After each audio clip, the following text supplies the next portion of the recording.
তোমাদের মুম্বাই ভ্রমণ কেমন হলো? অসাধারণ। জর্জি অফিস হয়ে গেল। হ্যাঁ, একই ভূমিকম্প হচ্ছে তো। যত তাড়াতাড়ি সম্ভব সবাই এসে পালাও, ঘর থেকে বের হও তাড়াতাড়ি। A few moments later. আমরা একটা ভালো সেফ গ্রামে পৌঁছে গেছি। হ্যাঁ, এখানে একটা বাড়িও আছে। বাড়িতে কেউ আছেন?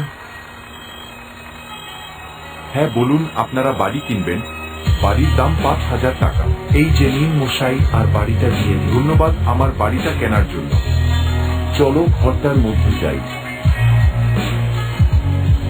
বাড়িটা বেশ পরিষ্কার দেখছি, কিন্তু বাড়িটা একটু ছোট, তবে এটাই হয়ে যাবে। ও ঠিক আছে, নেই, এটাই যথেষ্ট আমাদের জন্য। চলো ঘরে সব ফার্নিচার গুলো লাগিয়ে। A few moments later. আজকে মজা, নতুন বাড়িতে কত আরাম।